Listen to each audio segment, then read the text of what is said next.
Hello, good morning everyone. My name is Amit Maurya. Welcome to my new and amazing session. Today I am going to start heat transfer. Okay? First topic is thermal conductivity. चलिए हम देखते हैं thermal conductivity होता क्या है। Heat current dq upon dt is equal to होता है minus K A del T upon del X. Okay, और we can say that delta Q upon delta T is equal to K into A in bracket T one minus T two upon L. Okay, suppose there is a rod of length L, okay, and temperature of one end of rod is T1 and other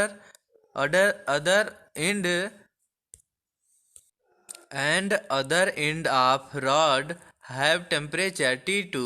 Okay, so we can say that T1 is greater than T2. Temperature जो है T1 and का ज़्यादा है T2 से। Okay, and suppose a dx length between the rod and T1 is at distance x from dx. Okay, K is the thermal conductivity of the material. So जो है हमारा del Q upon del T का formula क्या हो जाएगा, minus of K A into del T upon del X. Okay, ये हमारा heat transfer का जनरल फार्मूला है for the thermal conductivity heat current. Okay, delta Q upon delta T is equal to K into A T one minus T two upon L. Okay, बहुत सारे questions इसमें पूछे जाते हैं J mains में, IITs के paper में, NEET में। So this equation is very important to us. Okay, note in your notebook. Next topic is thermal resistance. चलिए हम देखते हैं थर्मल रेजिस्टेंस के बारे में। The quantity L by Ka is called the thermal resistance R. Okay, जो quantity हमारा L by A है वह क्या कहा जाता है, thermal resistance R। Okay, I heat is equal to होता है हमारा Q upon T which is equal to delta T divided by L by Ka।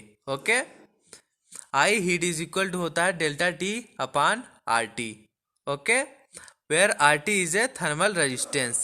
Okay, comparing it with I equal to delta V upon R, current equation in electricity। delta T क्या हमारा, T2 minus T1 similar to delta V is equal to V2 minus V1। Okay, देखिए resistance is equal to होता है हमारा 1/K into L by ए होता है। ठीक है, ये हम पढ़ते हैं इलेक्ट्रिसिटी चैप्टर में।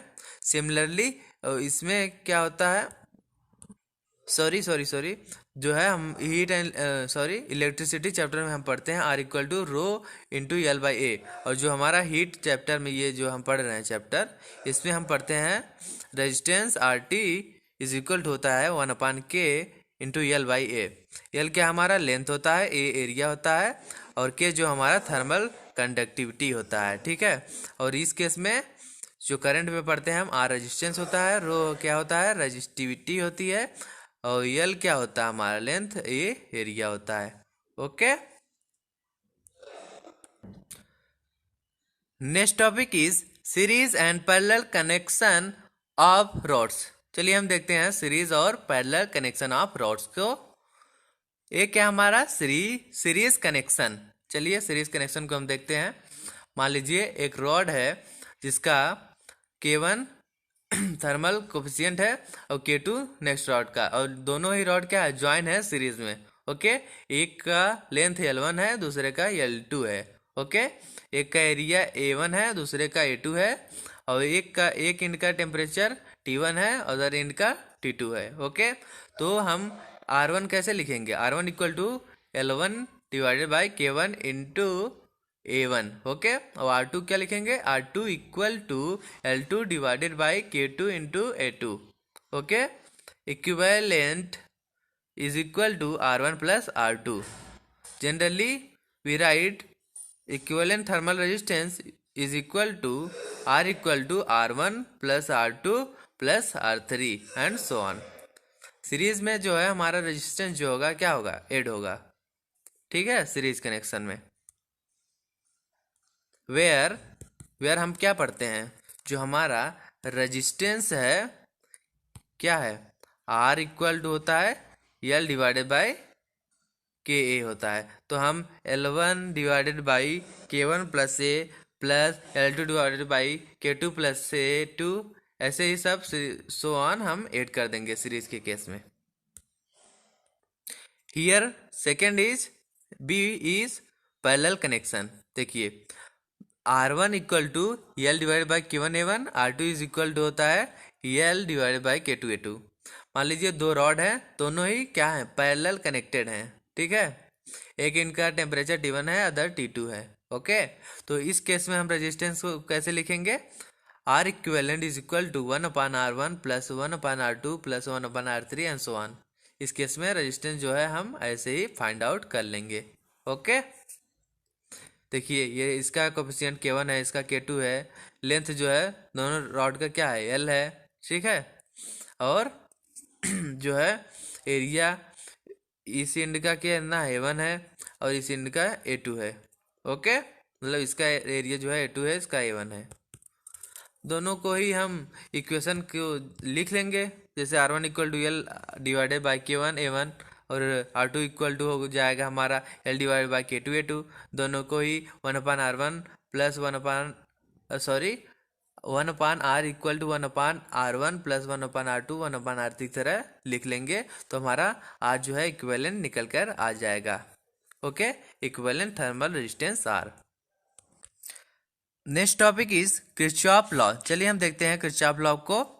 इमिटिव पावर जो है हमारा E इज इक्वल टू होता है delta U divided by delta A delta omega into delta T। Okay, ये हमारा इमिटिविटी पावर होता है, E equal to delta U divided by delta A into delta omega into delta T। Okay, देखिए delta A हमारा क्या है, delta A हमारा area है, delta omega is solid angle है, डेल्टा T हमारा टाइम है, और डेल्टा U क्या है हमारा एनर्जी रेडिएटेड। ओके, एब्जॉर्बिव पावर क्या होता है, एब्जॉर्बिव पावर इक्वल टू होता है A equal to energy absorb divided by energy incident.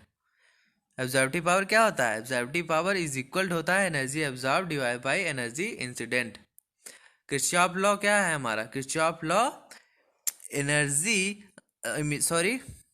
Kirchhoff law क्या है, देखिए emissivity of a black body is equal to होता है emissivity of the body divided by the absorptivity of the power. किसी भी body का इमिटिविटी divided by एब्जॉर्बिविटी क्या होता है, emissivity of a black body. जो हमारा इमिटिव पावर होता है divided by absorptive power is equal to होता है emissive power of a black body. Wien's displacement law क्या होता है, देखिए lambda m into T is equal to B होता है, वेयर बी क्या है हमारा विंस कांस्टेंट होता है, जिसकी वैल्यू क्या होती है 0.288 सेंटीमीटर के क्या हमारा केल्विन में, ठीक है 0.88 सेंटीमीटर केल्विन। ओके, लेमडा जो है हमारा लेमडा इज इक्वल टू होता है B/T। ओके, और बीन्स B को हम क्या लिख सकते हैं, B इक्वल टू होता है लेमडा T। ओके, जो हमारा इसकी यूनिट होगी B का किस में होगा, सेंटीमीटर केल्विन में, जिसकी वैल्यू फिक्स होती है 0.288। ओके, नेक्स्ट हमारा क्या है Stefan Boltzmann law. Energy of thermal radiation emitted per unit time by a black body of surface area A is given by, देखिए स्टीफन बोल्ट्जमैन लॉ क्या है हमारा, energy of a thermal radiation emitted per unit time by a black body of surface area A is given by U equal to sigma A T की power 4, where sigma is a Stefan Boltzmann constant and T is the temperature. U equal to E sigma A T की power 4 for a body which is not a black body. Okay, देखिए delta U equal to होता है ई sigma A T की power 4 minus T की power T not की power 4 minus T not की power 4. Okay, is net loss of thermal energy per unit time. Okay, देखिए ये जो हमारा इक्वल टू सिग्मा एक टी पावर 4 है, ये फॉर द ब्लैक बॉडी है, और ये वाला जो हमारा if it is a not a black body के केस में है. ठीक है, और delta U is equal to E sigma A T power 4 minus T naught के power 4 is the net loss of thermal energy per unit time.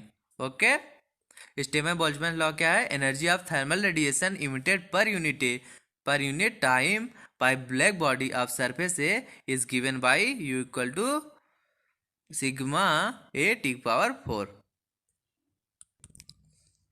Our next topic is Newton's law of cooling. चलिए हम देखते हैं Newton's law of cooling क्या होता है.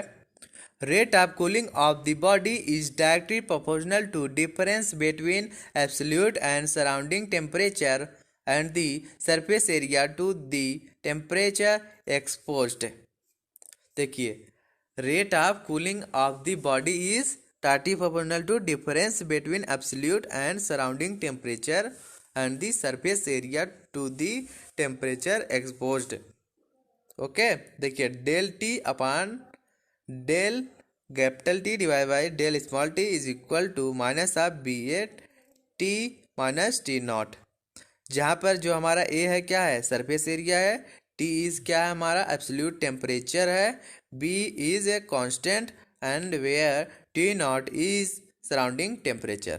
Okay, जो हमारा न्यूटन्स लॉ ऑफ कूलिंग में देखिए क्या बोला है, rate of cooling of body, जो rate of cooling of a body जो हमारा directly proportional to absolute temperature and surrounding temperature, difference of absolute temperature and surrounding temperature and the surface area to the temperature expose. Okay, जहाँ पे हमने देखा कि ए हमारा जो है ये सरफेस एरिया है, टी एब्सोल्यूट टेम्परेचर है, बी ए कोई कांस्टेंट है, और टी नॉट हमारा क्या है, सराउंडिंग टेम्परेचर है. Okay, thank you to you all. अगर आपको वीडियोस अच्छे लगे तो आप चैनल को सब्सक्राइब करें, वीडियो को लाइक करें, और ज़्यादा से ज़्यादा अपने फ्रेंड्स के बीच में हमारे वीडियो को शेयर करें. Thank you to you all.